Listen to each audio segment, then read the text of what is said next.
welcome to the Pot Stirrin' Podcast.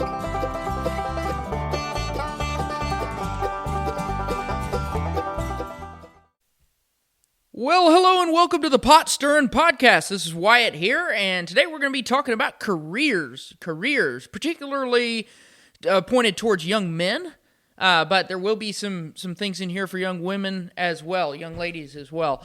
So, first I want to start off with some Bible verses for this topic, and really what I'm going to be shooting towards is talking to young men about how to get a career and how you should do that, what kind of career you need to do, and where you need to go in that aspect of your life, and providing for your family and ultimately pleasing the Lord in your life in that area.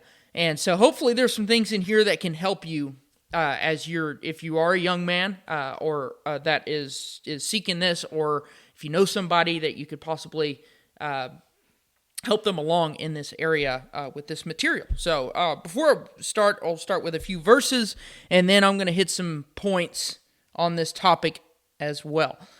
So in 2 Thessalonians chapter 3, verses 10, the Bible says, "For even when we were with you, this we commanded you, that if any would not work, neither should he eat." So this is Paul talking to a church, and he's telling them that if a man doesn't work, neither should he eat. Now, there's no conditions on that. It's like if you have the ability to work, if you're an able-bodied person and you can do something, you should be working. A lot of people make an excuse that they've got these disability issues or whatever. It's like anybody can be a Walmart door greeter. Now, there are some people out there and that are really disabled. Like they can't. There's very little that they can actually do to work and make an honest living. And I really feel for those people. And that's not, I'm not particularly talking to those people. I'm talking to able-bodied young men today that do not have any real disabilities. Okay. Smashing your toe on a dresser and not having part of your toe is not a real disability, okay? Or you look in a certain way or whatever, that's not a real disability, okay? So if you're an able-bodied young man, you should be, or man of any age, you should be working if you have the ability to do so.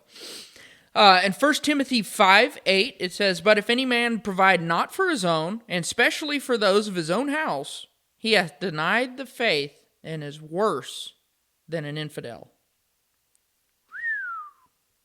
I wouldn't want to be called worse than an infidel. The Bible says there's pretty much nothing worse than a man that will not provide for his own family. And in our day and age, there is a thing going around, a trend of having stay-at-home dads and the mother is working, and that's not biblical. And we'll go there right here. Genesis chapter 3, verse 19. It says, "In the sweat of thy face," this is God talking to Adam, "in the sweat of thy face shalt thou eat bread till thou return unto the ground, for out of it wast thou taken. For dust thou art, and unto dust shalt thou return." So he says, "Of the sweat of thy face shalt thou eat bread till thou return unto the ground." This is a command to work. We're to work as human beings. We're commanded to work, especially men. We're supposed to put in the work to provide for us and our families.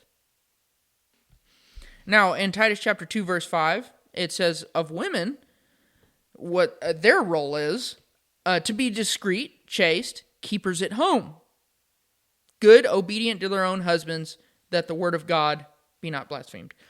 They're to be discreet, chaste, and keepers at home. That is their job. Now, some would make an argument there, say, well, what about the Proverbs 31 woman? She was working. It's like, yes, but, and that is exactly true. You're correct that she was working. But she was working out of her home under her husband's protection, and ultimately her husband's authority at home, and she started a business at home and worked out of home, so she was not out under another man's authority. And she was doing that and did it well. And I've seen women that do that and do a really good job at making money at home for the family and working at home. And they do great. That's great. Awesome. But it should be, ultimately, it really should be, the man should be the breadwinner, according to Genesis 3, which we just looked at.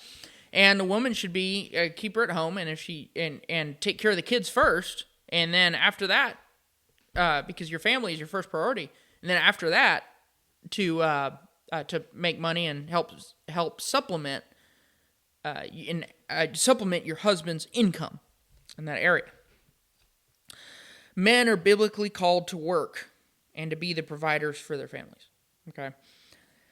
Now, work is a part of life, ultimately, and I'm particularly talking to young men here. Work is a part of life. Get used to it.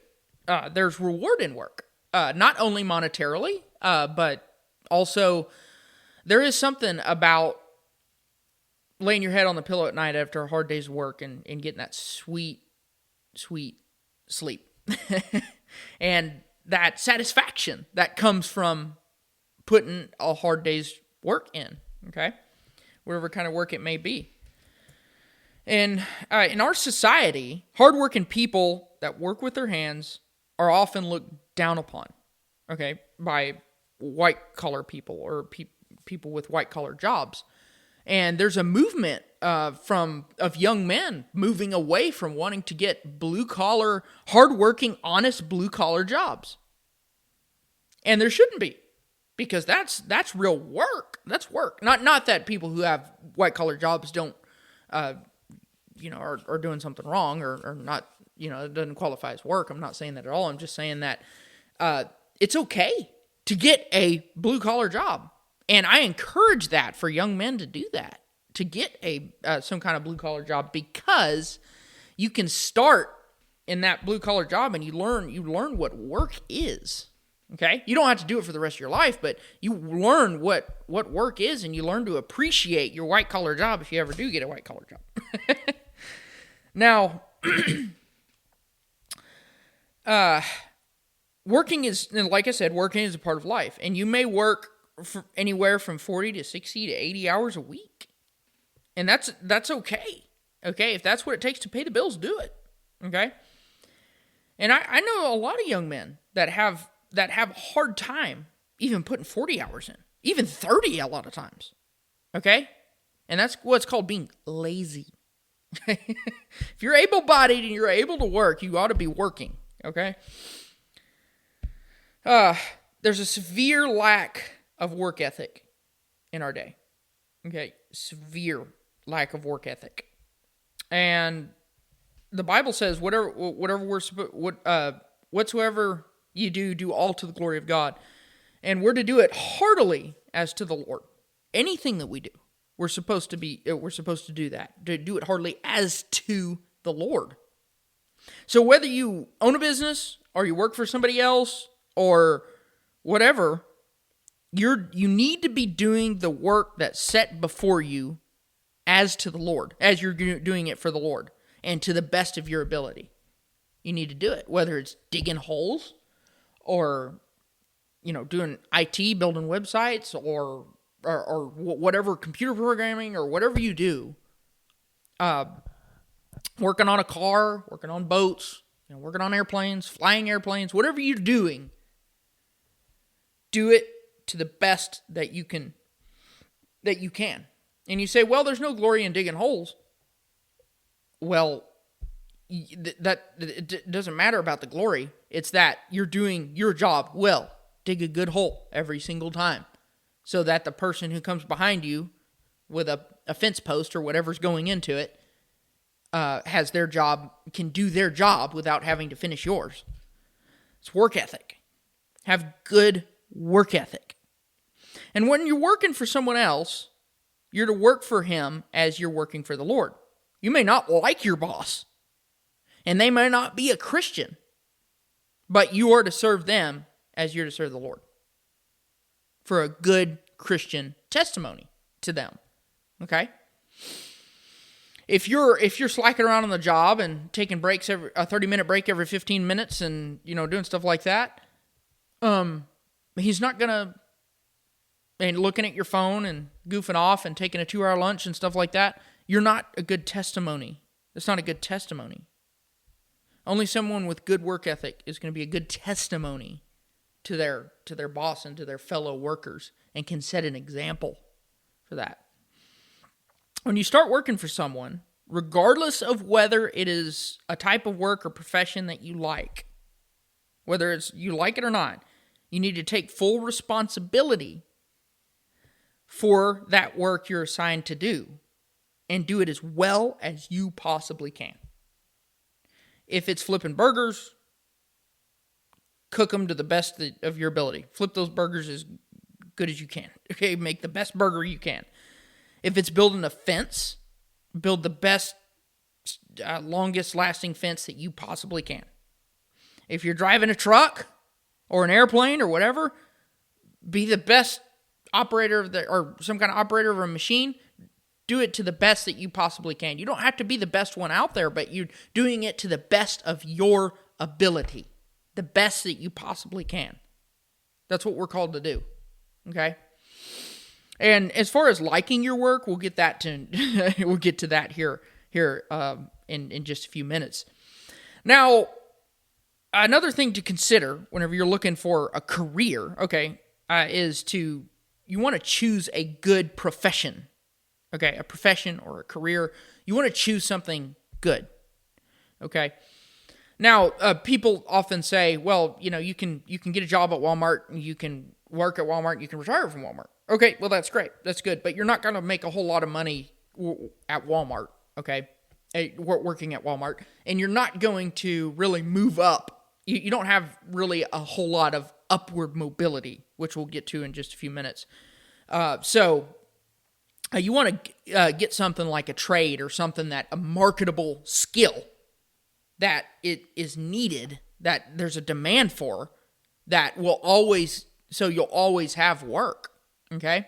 And I always encourage young men to go into the trades, but not all young men are cut out for the trades, but I think all young men need to go to a trade, get a trade. I mean, I think overall it's best for young men to get a trade because there's just so much money in it, and you'll always have work.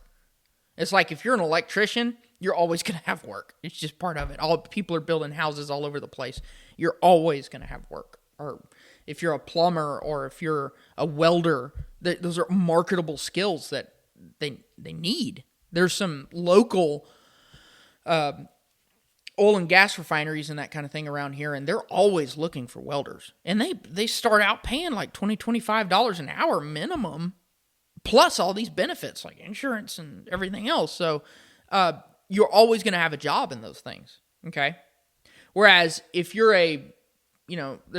if you're a video game programmer or a drone operator or something like that, which is not necessary. Well, a drone operator is not necessarily a bad career, but video games it's not of anything substantial, and it's a very specific market, a very specific trade that only certain people are going to hire you for.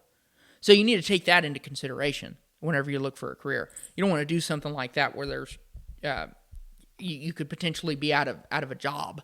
If the economy crashes or we have a recession, people are not going to be buying video games and that kind of thing. So you're probably going to lose your job. Whereas if we have a recession, I mean, even if we have a recession, if you have a trade, you're gonna have work regardless. People that work with their hands are in high demand nowadays, and that, I mean, always has been that way, but even so now in our society. And so you want to choose a good profession, and you need a career. You need something that you can do for the rest of your life and move up. And there's some reasons for that, okay? Because hopping from job to job, random job to random job in different professions, that's not a career. Okay, you need to choose something and move with it. Now, if it may take you a few jobs and several years to get to that profession, to find something that you're good at and that you like, it may take that. And that's okay. You might have some downfalls along the way and some I don't want to call it failure, but you have some things that don't work out throughout the way, but that ultimately get you to your ultimate career. And that's okay. That's perfectly fine. But hopping from McDonald's to Walmart to the local lawn mowing company to, working at the lumberyard to, you're not really going to get a career in that. You're not going to get real hands-on skilled training with that, with marketable skills. It's just random, So you need to choose a profession and stick with it overall, And that doesn't mean you're going to have the same job or the same profession from day one till you retire. But, try to choose something and stick with it and go into it. So, for instance, if you say you start at a job with a company doing electrical work, okay, whenever you start, you'll probably start cutting holes and digging trenches and picking up trash, okay? And if you stick with it, eventually you'll learn some tips of the trade, and before long, you'll be installing wires, you'll be wiring up receptacles, you'll be running ground wires, you'll be, doing connections and, all that kind of stuff. You're going to be, and then therefore you become more valuable to your employer, and you'll move up, you'll get more skills, you'll get paid more overall, and also, on top of that, electrical work is something that requires a license, at least in the state of Texas, and it takes you, so many hours to get each certification, and then eventually, I think it's 8 or 9 years, you can get your master's license, which then you can start your own business. So, with that being said, you can go in and start in that and start moving up and start moving the train along, start moving up in there and get more and more skills. You become more valuable to your company overall and to the trade, and you'll get paid more. You'll be able to move up, but you need to start that upward trend as soon as you can. So if you know what your profession is, you know what you want to do for a living, go and pursue that, do whatever's needed to get that, so that as soon as you can, so that you can start moving that truck on down the road. Now, I see countless young men nowadays. They're just going from pointless job to pointless job and never really going anywhere. Okay, they work for the local trash company bagging trash, like I talked about a minute ago. They go from job to job. They're bagging trash at a trash company, or work for mowing lawns, or mowing lawns is not a bad thing. I don't want to say anything bad about that. But really, working for a company doing that, they're only going to pay you like $10, $12 an hour. So you don't really have the ability to move up. If you start your own business, you can make more money. But still, overall, it's not a huge, big. You really need to get a trade. It's not a huge. Whenever the economy tanks, people start mowing their lawns themselves. So it's, you need to take that into consideration as well. So, but they work for some pointless job like that, and it doesn't really get them anywhere. And they haven't pursued a career. And I know guys that are in their 40s and 50s and 60s even that are still just wandering from job to job. You need to get a career, okay? We talked about work ethic. And now you might ask, well, what about college? Okay? And there's a lot of controversy around college, and there's some out there that say that college is a scam and whatnot, and I agree to an extent. But college should be viewed not as education, but as a tool to get you to your ultimate career. Okay? Now, I personally know people who have like music degrees or art degrees or philosophy degrees. It gets them nowhere. They can't even get a job, okay? So, and there's nothing wrong with those careers. With those degrees. There's nothing wrong with that. But you should get your career first. So, like, in other words, if you want to study music or whatever, okay, go get a career doing whatever, electrical work, or be an engineer, go to college and be an engineer or something like that. And then after you get your career started and you're making good money, then you go back to college and get your music degree or do whatever you can. But there's a lot of those people that I talk to, they're like, it was a complete waste of time. I wish I would have done that after I'd started my career. So, and there's nothing wrong with that. If you want to pursue those degrees and do that, do it. But just get your main career in place first, and then do those other things, okay? You got to get priorities straight in this area. Now, if you view college as a tool, there's nothing wrong with college. I actually have an associate's degree from Texas State Technical College, an associate's degree in building construction technology. And what it did was it helped me to get to become it gave me the skills needed to become ultimately become a general contractor, which is what I do now on residential construction. It helped me get that, and I used it as a tool. It wasn't super expensive. I was able to to cover the cost and go through it and do it, and now I have a career in that, and that helped me get that. And that's an example. And I know people who go to college and get, I've known guys that go to college and get engineering degrees, and they immediately jump out there and start making almost six figures with some kind of engineering degree, and that's great, and that's what it should be used as. Okay, that's what it should be used as, and not just. A lot of people view college as, oh yeah, you end high school and then you go to college and then you go on to your career, and it's like no. Your college is part of your career. The whole point of college is to get a piece of paper so that you can get a job, so that you can make more money. That's the point, and you should keep it at that and view it as that.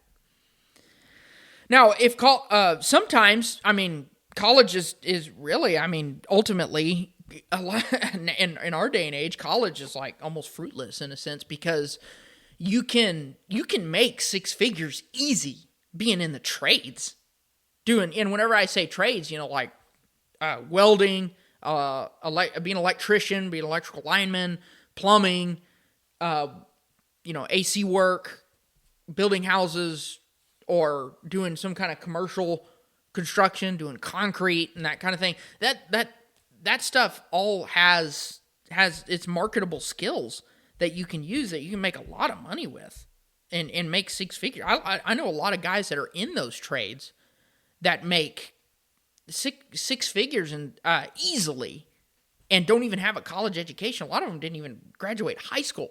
I'm serious. I deal with them on a regular basis, and that's incredible. And they didn't even go to college. Okay. Now, you should consider that whenever you're looking into that, and you should definitely consider that. Now, you also want to like I talked about earlier, you also want to have long-term job security when you're choosing a career, and you also want the ability to move up. So you want something that, number one, that has job security, that is not going to it's not going to stop during a recession or take a hit during a huge recession. Something that is always going to be needed. Okay, and you want to generally stick towards something that's a necessity rather than a luxury. For instance, for about 4 years, I did taxidermy full time, and I mounted people's deer and ducks and fish and that kind of thing for 4 years. I did that for 4 years, full time. And it was very, very hard to make a living at, because it's a luxury. It's not something that people have to have on a daily basis. Okay? Whereas if you're a car mechanic, they can't get to work and make money unless their car's working. So, you're always going to have a job with that. Whereas in taxidermy, they can let a duck or a deer sit in their freezer for a long time, and there's nothing preventing them from taking it to you. Okay, and they do that with extra cash. It's not a necessity. Okay, so you need to get a career that has that's necessary for the economy, and if you do that, you're always going to have job security. Okay, now one instance. Some people, like nowadays, a lot of young people are trying to be a social media influencer or a video game programmer. That's not a real, or something like that, or a YouTube personality or something like that. you're not going to really, it's not a real career. You're not going to make money at that. It's not a real tangible career. Okay. Now, some people make money at that and do well at it, but it's a very, very minority that does that. Very small minority that actually is successful at it. And if you want to do that, do it, but get your career in line first, your real career, and then do that on the side. And if you can make money with it, do it. Okay. Now, the ability, you want the ability to move up. Okay. So ideally it's best that you choose a career that allows you to move up exponentially. So for instance, a lot of jobs, you don't really have a lot of upward mobility. And you start out like a teacher, for instance. Okay. And we need teachers, there's teachers that invested in me, and I'm very thankful for that. My mother is a teacher.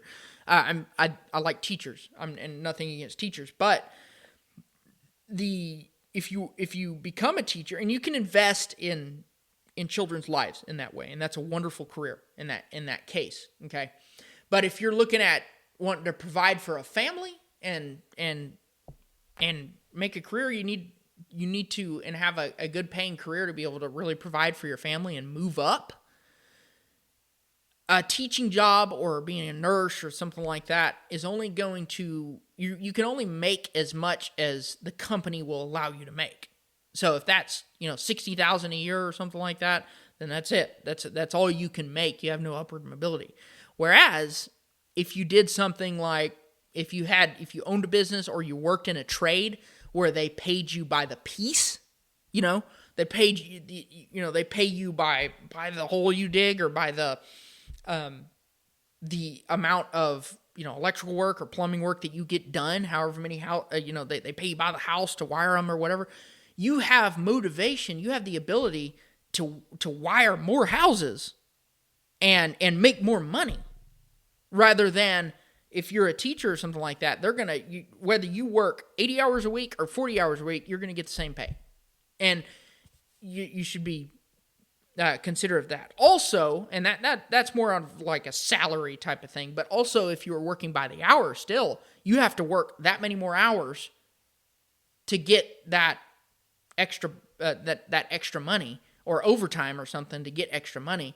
Whereas if the faster you work during the week in that 40-hour period, if you're getting paid by the piece or something like that, or by the job, the more jobs you do in that 40-hour period, the more money you make. So you're motivated to be more efficient to make more money, rather than working more hours that take you away from your family. So that's something to take into consideration. Something that has you the ability to move up, and move up exponentially. Not just the most being, $70,000, $80,000 a year at the very top when you're a manager. You want something that allows you to move up. Like in most of my work, doing residential construction, there is, I bid everything out by the job, and the faster that I can get it done, the more money I make per hour, and I can move on to the next job as soon as I complete that, make my money, move on to the next job, and it keeps you motivated, and it's exciting. You get paid for that. So that's what you kind of want to shoot for in a longer term career, the ability to move up in that career and make more money and become more valuable, and then eventually, if not everybody is going to be able to start their own business. Okay. I encourage young men to start a business. It's good, but not everybody is cut out for that. Not everybody has the personality or the organizational skills to be able to do that. I mean, anybody can do it ultimately, but there's some people that are more cut out for that kind of work than others to be a business owner. And so, but that is the ultimate way to get the most control over your income and your finances and everything, is being a business owner, because you're in control of your destiny ultimately, your financial destiny and your career and everything. And you have some control over that. And I've been a business owner since I was in my teens, And I can say that it's definitely rewarding. Not all of the businesses that I've done have been successful or made a lot of money, but it definitely is better than working for somebody else. You generally overall make more money. And I can do a episode on that later on business and that kind of thing, and how it really works business wise and owning a business, that kind of thing, because there are a lot of myths around that. So anyway, but I can talk about that later. But as far as the ability to move up, you want an ability to move up, and you don't want to be limited in how much money you can make. So you want to be always thinking outside the box in that area. You want a career where you can do that.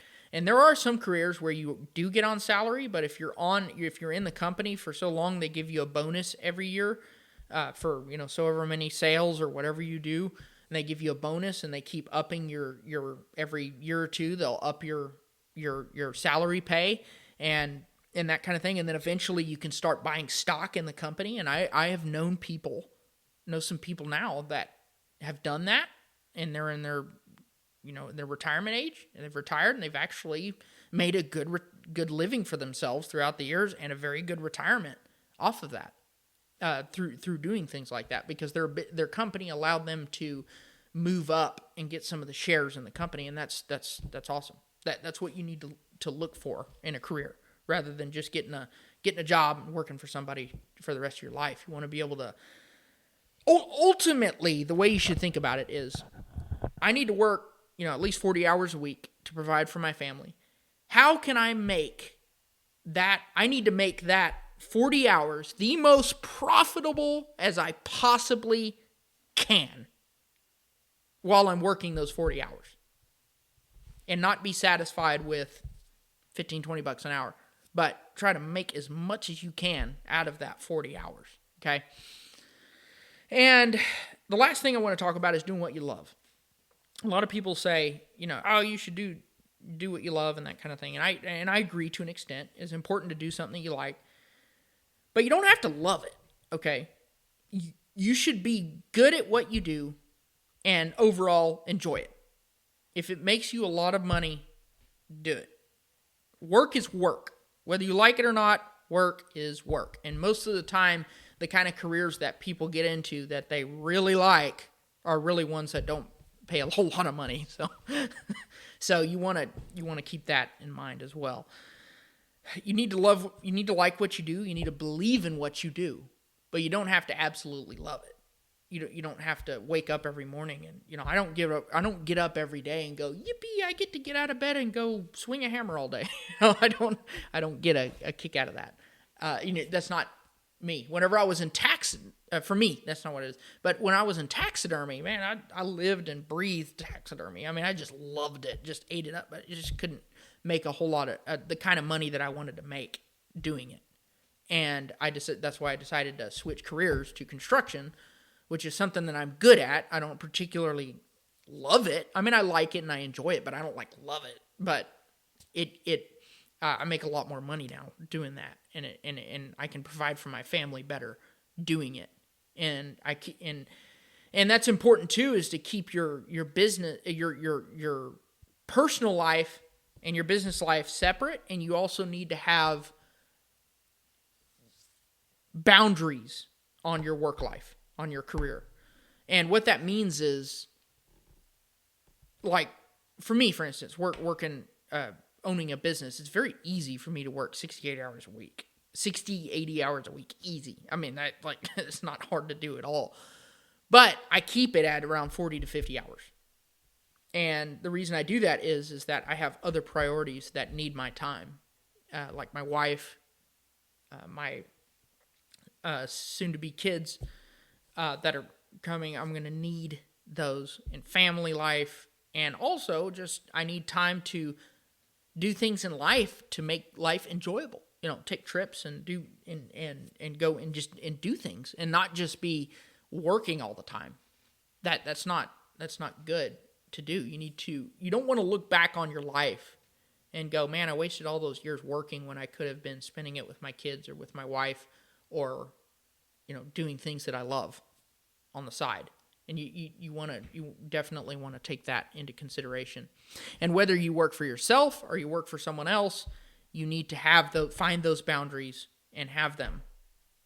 Because when you work for somebody, they don't own you. And you need to set some boundaries there. Now if there's some things you need to do, like if there may be a few weeks out of the year where you need to work weekends or that kind of thing in order to be an asset to your company and be and serve your company the way you should, that's fine. You should do that. But it shouldn't be every week. You should have some boundaries there. And don't be afraid to do so. Don't be afraid to do that, to have some boundaries there. That's healthy to do that. Okay? And I could go on and on about that. That's a big point. I can't stress that enough. Make sure you make some boundaries in work. I know people who have jobs with erratic schedules, and oftentimes they don't have good boundaries with their work, and oftentimes their family suffers because of that, and it shouldn't be that way. So keep that in mind. Keep that in mind. And for Christian young men, you want to you need to be providing for your family and be pretty much the breadwinner for the family. You need to be, if your wife is helping supplement the income, that's okay, but you need to be the one really providing and doing most of the heavy lifting whenever it comes to, at least most of it, if not all of it, of the heavy lifting in paying the bills and providing for the family. That's your job as a man, is to do that. Now, young ladies, like I said, it's not wrong to work, but the man is the sole provider for the family, and the Bible says first that they're keepers at home. Okay, and so you should take care of your children first, and make sure that they're taken care of before moving on to a career or something like that. And young ladies, for instance, it is biblically clear. It is clear in the Bible that you are to be a keeper at home and take care of kids and be a helpmeet to your husband. And so it's really not biblically supported to be a career woman. That's not a biblical role. Okay, and I can go into more. I can expound on that later, but I would encourage you to get in the Word, study some of these passages, and seek the Lord overall in your career choice, and in as to what the Lord would have you to do as far as a career and making money and providing for your family. That's what you should do. You should really seek the Lord in it, and He will guide you. He will guide you as He did me. For me, I started in mowing and tree trimming when I was in high school, and then I had a business doing that, and then I went into taxidermy for a few years, did that, and then I went into construction, and that's what I'm doing now. So it took me several years, and trying a couple of different trades to get the trade to be able to get to the trade that I am now. But those were stepping stones getting me to where I am now. And I would encourage you to do the same. Just because you start something doesn't mean that you have to stay in it forever. But you do, especially young men, young guys, you need to start thinking about a career whenever you're in your teens, early teens. You need to start thinking about that and moving in that direction. If you want, in other words, if you want to be a plumber, like for example, if you want to be a plumber, you start working with a plumber when you're 16, 17. By the time you're 25, you'll be a master plumber, and you could start a business or work for a company doing that or whatever. And that's and you've gotten to your ultimate goal at a very young age. And I know guys who have done that and been very successful doing that. A plumber who did that, an electrician that did that. They had their master's license before they were 25. And you should consider that. Do that. Learn to trade and do that. And both of them, one of them owns a business and runs it well. And I admire that. I admire that. And so you should consider that. Start in your teens and move up. Don't waste that time in your teens. and move up. And I'm not going to say there's anything wrong with playing sports, but it should be a side curricular activity, an extracurricular activity to your work. Your work should come first, and learning a career should come first. But there's a lot of guys who spend a bunch of time playing football and doing other stuff that take too much of their time. There's nothing wrong with playing football. I'm just saying it takes too much of their time away from to where they're not working and getting a career. Young men need to be getting a career, number one. And then the other stuff goes on the side. Play football in the evenings after work, type of thing. And on the weekends when you're not working. And so that's what you need to shoot for. It's what you need to do, and keep that in mind as far as that goes. Don't waste that time. Get a career as fast as you can, so that you can be the most successful. If you get that career, by the time you're 18, 19, 20, you're making good money. You can start putting money away for retirement, saving for a house, and you be set up really good. You'd be great. And most of the people that I talk to, the older, I do a lot of work we have a retirement, a very large retirement community here, and people come from all over the place to buy homes here on the coast. And I talk to a lot of them about and ask them, hey, what kind of retirement do you have? What did you do for a living, a career? And all of them, without exception, had careers. They all had careers. They all had something that they did, a trade, a marketable skill that they did, and made money with it, put money away. They bought a home. They, some of them multiple. They bought them, and a long time ago, the money, the value of them went up. They sold them, paid off their debt, and they save for retirement, and then they come down here and buy a $500,000, $1 million home and have a great retirement. And all of them have careers, and some of them have like two to three pensions. Sometimes they retire from 2 or more companies, and because they got started young. And all of them, without exception, started working when they were in their teens. All of them. So keep that in mind. Keep that in mind. Start early, and start planning and prepping for the future. Now, the Bible says in Proverbs, a prudent man foreseeth the evil and hideth himself, but the wicked pass on and are punished. And he that gathereth in harvest is a wise son. And it talks about the ant. Go to the ant, thou sluggard. Consider her ways and be wise. And they, who provideth her meat in the summer and provideth her food in the harvest, or something like that. And so, in other words, they start early, they get their work done, and then they enjoy the fruit of their labor later. And that's what you need to do, is look for the future and plan for the future. Not what can pay the bills now, but rather what's going to get me the most return for my time invested in the future. And that's what you need to look for. So, hope this helps you, and I hope this has been a blessing to you. And as always, thank you so much for listening. Appreciate you listening. Appreciate you tuning in to the Pot Stirring Podcast, and we'll see you next time on the next episode. Y'all take care. Thanks for listening to the Pot Stirring Podcast.